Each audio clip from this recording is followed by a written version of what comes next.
Today, Ether climbs after it was revealed U.S. payrolls increased more than expected last month.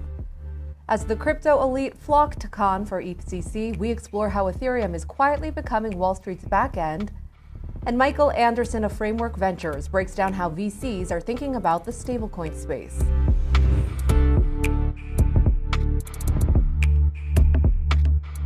Welcome to CNBC's Crypto World. I'm Talia Kaplan. Crypto prices and stocks on the rise as of midday after job growth proved better than expected last month, boosted by government hiring. The labor market showed surprising resilience, likely taking a July interest rate cut off the table.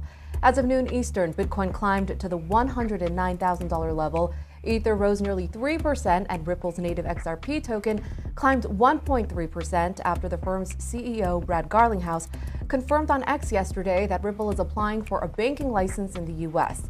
Garlinghouse said on X that if the license is approved, it would be a, quote, new and unique benchmark for trust in the stablecoin market, as the company would be under federal and state oversight. Now, this comes after a similar move by stablecoin issuer Circle. We reported earlier this week that the issuer of the USDC stablecoin submitted a bank charter application to the Office of the Comptroller of the Currency. Focusing on Ethereum for our top story as the crypto conference EthCC taking place in France wraps up. Crypto World's Mackenzie Sagalos is there and explains the topics of focus, especially as Wall Street's new plumbing is being built on Ethereum. I'm here on the red carpet in Cannes, but the A-listers this week aren't actors or directors. They are the biggest names in Web3. Ethereum is turning 10 this summer, and the network that once aimed to disrupt Wall Street is now powering it. Robinhood just became the first publicly traded U.S. company to launch tokenized stocks on-chain using Arbitrum, a layer 2 built on Ethereum. Now, this is a landmark moment in the institutionalization of crypto, and it's not the only big name making that bet. Deutsche Bank is building with ZK Sync, Coinbase and Kraken are using Optimism. So institutions are choosing different stacks, but at the end of the day, they are all settling back to Ethereum. Ethereum is getting plumbed into this infrastructure. And historically, crypto and blockchain ecosystems have moved quite separately, even though they're very differentiated technology. And what's happening now is that we're getting plugged into these core transactional systems. And what's going to start happening is all these big global financial flows, investors, savers, people moving money, they are going to start shifting from some of the older mechanisms of doing this into Ethereum ecosystems that can do these transactions way faster, way cheaper, but also very importantly, with significant new functionality attached to it. Ethereum's market cap sits just under $300 billion, which is a fraction of Bitcoin's $2.1 trillion. Ether spot ETFs also lag far behind, with a combined market cap of about $10 billion compared to $133 billion for Bitcoin ETFs. But momentum is starting to build. Inflows into Ether funds have accelerated over the past 2 months, a sign that investors are recalibrating, betting not on price momentum, but on Ethereum's utility as financial infrastructure. That shift tracks with growing regulatory clarity, the blockbuster IPO of Circle, which issues the second largest stablecoin, and a leadership transition at the Ethereum Foundation. More than 60% of USDC still moves over Ethereum, and from tokenized stocks to decentralized identity, institutions are increasingly turning to tech built on Ethereum to modernize finance. When you have this global network, Ethereum, where even the participants cannot really pinpoint who takes decisions, even as the process is very transparent, you don't really say this is one person that decides. This is not one institution that decides. You can track that flow of discussion, conversation that leads to the final outcomes, and those institutions can also participate in this process. It's open to everyone. It's transparent. It's documented. So this is the reason why you go to this ecosystem, that you always can revert to fair markets. Now, at the same time, Ethereum is quietly displacing legacy financial infrastructure. From SWIFT and ACH to private equity rails, institutions are increasingly building directly on-chain, not through one giant announcement, but through steady, compounding adoption. It's very impressive just like how much the space has succeeded and grown. So I think beyond pretty much anyone's expectations. Revenue from the base layer has weakened since the last major technical upgrade, and competition from faster blockchains like Solana continues to intensify. Volatility driven by global uncertainty has added further pressure, but for Ethereum's founders and early builders, the focus now is on building systems that last and making sure the core values don't get lost in the shift from cypherpunk institution. We want to be something where the next generation can look at it and they can say, yes, this is something that actually is bringing openness and freedom and fair permissionless access to the masses, and is not just yet another interest group of people who have a thing that goes up in value that are trying to make their thing go up in value more. So Ethereum may not be the fastest chain, but it is still the go-to for Wall Street. And as more financial giants build on its rails, the network that once challenged power is now starting to reshape it. From Wall Street to central banks, the plumbing of the global economy is quietly being rewritten. More often than not, it runs on Ethereum. The real test now is whether it can scale without losing its values: openness, decentralization, and freedom by design. All right, for our main story, all eyes are on stablecoins as two bills to regulate the tokens make their way through the legislative process here in the U.S. And that focus includes venture capitalists.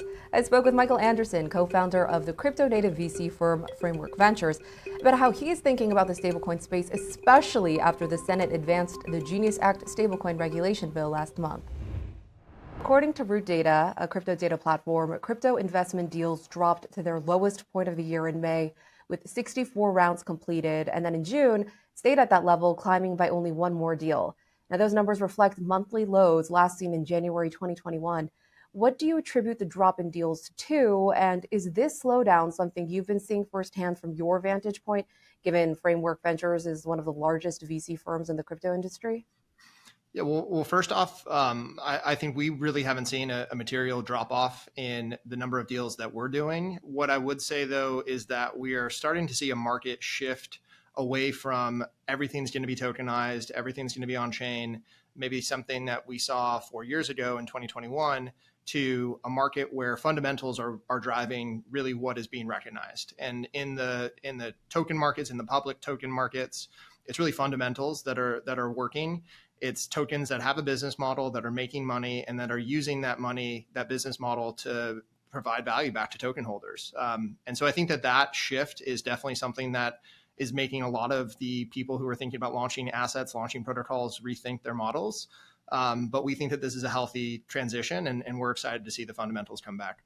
Now, I want to note that even though we saw a drop in deals the past 2 months, the 65 investment rounds in June still raised more than $1.2 billion, according to Root Data, making it the third best month of the year by value. So how do you explain that? And what's your outlook for crypto VC activity for the rest of the year? It's interesting data. I hadn't seen that, but I would say there are a lot of, as we think about the market shifting towards fundamentals, I think the ones that are going to be recognized as performing are going to be much, much bigger than the ones that are not making this shift. And so the winners are going to disperse themselves as much bigger outcomes than the ones that are not. And we're starting to see that. I mean, this is how the public markets are trading right now, with the Mag 7 driving the vast majority of the adoption of the S&P 500. We expect that, and we're not quite there yet, but we expect that we'll have Mag 7 equivalent within crypto.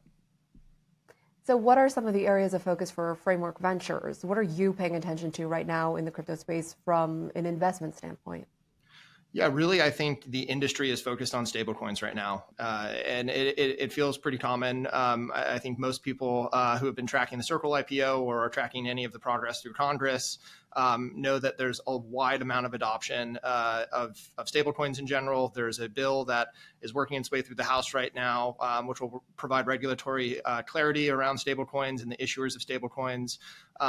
We also saw, I believe, Citi and the Treasury Department have put forecasts of billions of dollars trillions of dollars within the next 3 years for the stablecoin market, which currently sits at about 250 billion. So that's a 10x increase. I think broadly everyone is looking at stablecoins as really the product market fit category of crypto. And the way that we look at it is there's really kind of infrastructure providers, the blockchains that are running the stablecoins. There's the issuers, the ones that are issuing the coins, and then there's businesses that are using the stablecoins. And we're investing across all three categories. We're excited about all of them.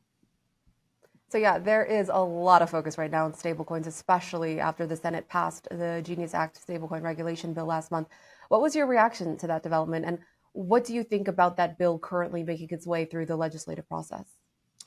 We're excited to see any sort of progress on the regulatory front, frankly. I think over the last few years, it's been tough. The industry has been asking for clarity, and we just really haven't had it. And this is the first of what we expect to be a few bills that will relate to crypto. The Genius Act, as you mentioned, that is working its way through the House, passed the Senate. The president has said he's ready to sign it when it gets passed through the House. This we expect will be just everything that you need in terms of how you are a stablecoin issuer and who can interface with stablecoins. What we also expect will happen from this is that some of the financial institutions, I believe JP Morgan has kind of hinted at this, that they will be launching their own stablecoins to compete with Circle. And so we expect that this bill and the passing of it is really kind of the starting line of the industry, and the gun is about to go off as soon as this thing passes. Expanding on what you just said, amid legislative momentum for stablecoins here in the U.S., we have seen the tokens become more mainstream, with Fortune 500 firms, Wall Street banks, and payment giants rolling out their own crypto tokens. Regulatory developments and Circle's explosive IPO last month signal a shift toward real-world utility. So recently, big names like Visa and MasterCard, they have also made moves on the stablecoin front. What does all of this signal to you, and what's your outlook for stablecoins? Do you think this momentum will continue, especially if stablecoin bills become law?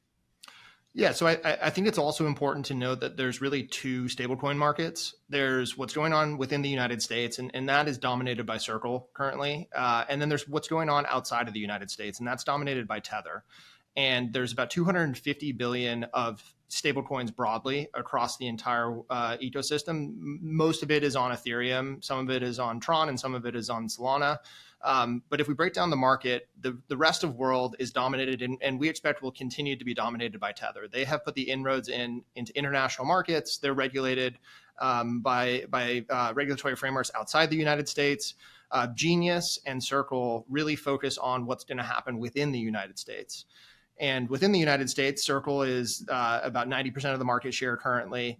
But we expect that once there's regulatory clarity, the financial institutions that you mentioned, the payment giants that you mentioned, maybe even some of the companies like Stripe that are citing new private companies, they're going to get into the stablecoin business itself. Whether this is buying infrastructure providers like Bridge that Stripe acquired last November, or whether it's partnering to build their own stablecoin, like JP Morgan has hinted that they're working with a consortium of banks to do. We view that the U.S. market for stablecoins is going to get pretty hot and competitive. Now, you pointed to this, but in April, Citi projected that the stablecoin market could hit $3.7 trillion by 2030. That's a bull case estimate, but do you think that's realistic? And as money flows into the stablecoin industry, where does that capital go? Blockchains, infrastructure, you mentioned those. What do you think?